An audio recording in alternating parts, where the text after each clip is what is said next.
league. We decided to survey a broad range of opinions on the subject. Is there more violence now than in the past? And what causes some of the rough play around the league? Peter Vecsey went in search of the answers.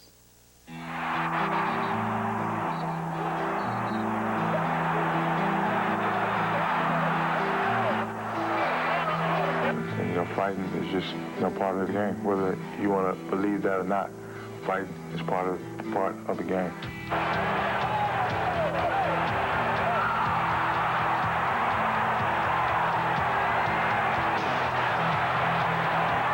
Say I get fined $50,000, 50,000 minus 40 mil. I still got a lot left.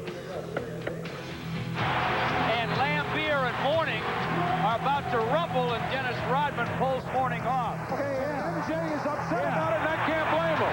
Yes, sir, he ran right into him, and we got a brouhaha here. We got a fight. We got a real fight going on now with Doc Rivers, and their players all over the place.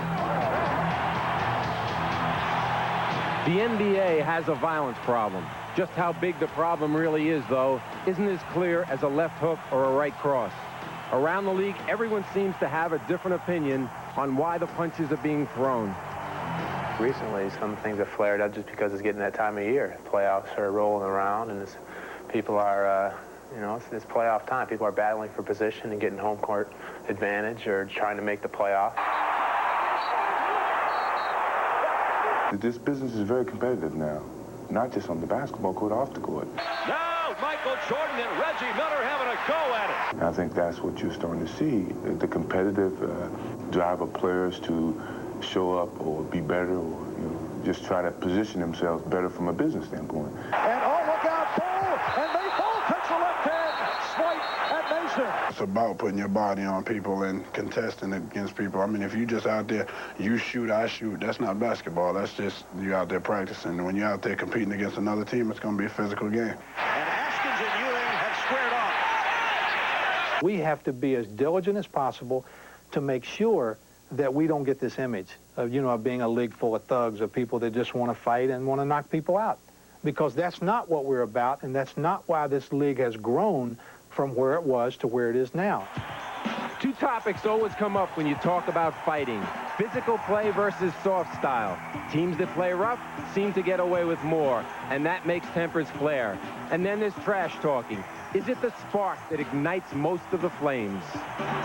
Maybe a team such as ours, we're not known as a physically abusive type team, and when we play a very physical team, I think sometimes the mindset is, well, this team's physical and this team's not, so if this team steps up their physicality, then it's not right. Referees can't call every foul, for instance. So I think if you have the depth to play physically and you can get your players to play physically within the confines of rules, then forever I think teams have done that. Where you run into a problem is the other team is not used to playing that style and tries to match that level, and they can't, and they get frustrated and cause a problem. Oh, Johnson and Rivers in a collision. Oh, look out. Here comes Rivers after Johnson.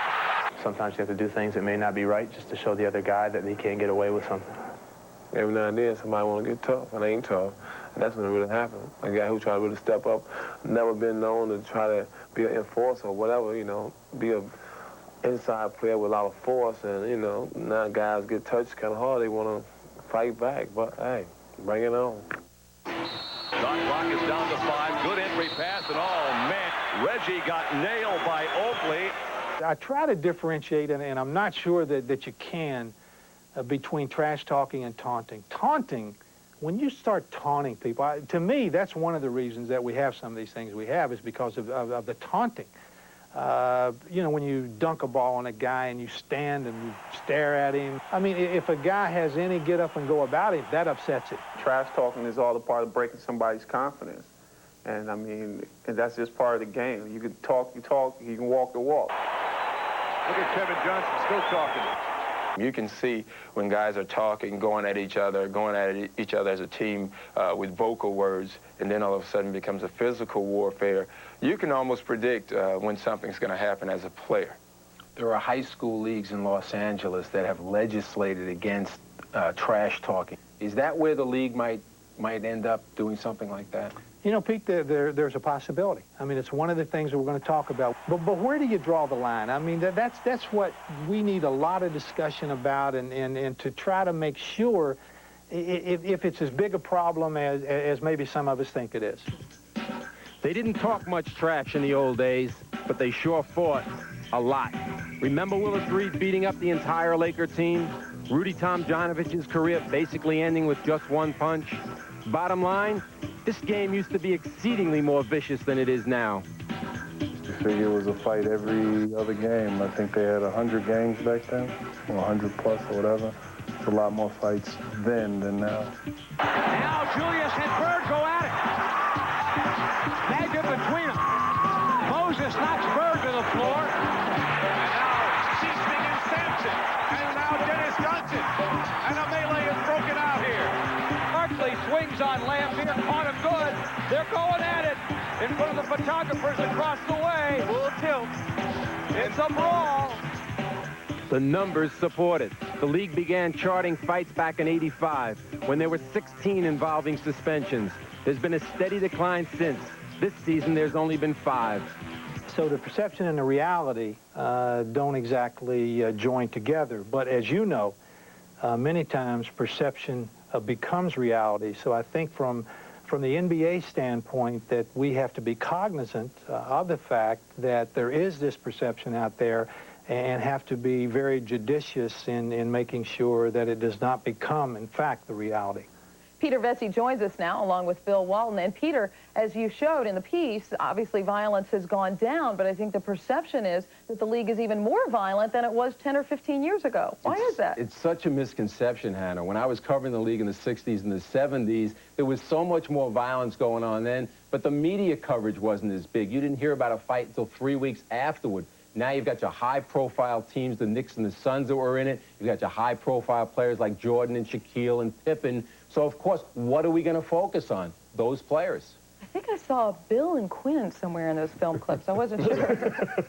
Quinn, trash talking has been around a long time, but is it more confrontational now, leading to some of these fights? Well, I do think it's more antagonistic than it used to be. I grew up, and that's just the way we played when we grew up. You do talk trash, but what you try to do is, in the past, it was to increase the competition more than anything else. Now when you start to taunt people, I think you've crossed the line, but I think all in all, the league has done a good job with that. But confrontational trash talking is too much for me, much too much. We saw Shaquille O'Neal, Bill, sort of laugh off his fine, saying, hey, I have plenty of money left. Obviously, he was joking. But is this a serious matter? Should the fines be increased, or should the league look elsewhere for punishment? The fine should be significantly increased. Suspension should be included because suspensions mean lots of money to these guys. The ultimate responsibility lies with the players, though. The players, they have to realize that to be ultimate winners, they've got to stay in the ball games. You come out in a sense of controlled mayhem where your body is just ready to go wild and beat up anybody and everybody, but your mental state has to be calm and poised. The coaches have to teach that. Then the referees have to be more aggressive, particularly at the beginning of ball games in terms of setting the tone, and go after the instigators, get them out of there quickly.